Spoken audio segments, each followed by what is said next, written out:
How to find someone number from Snapchat. So let's begin. First, make sure that you are connected with the internet, and once connected with the internet, you need to open up Snapchat application.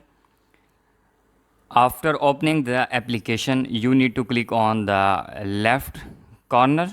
Then here you need to click on add friends.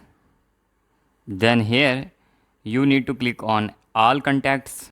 As you can see from here, all your contacts who must have created a Snapchat account.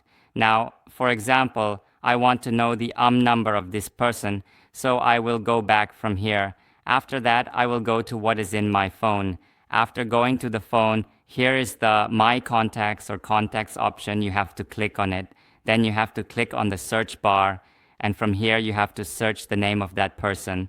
Here we will see the name of that person and his number is coming below. So in this way, you can find the number of any person on Snapchat. Like and subscribe for more tutorials.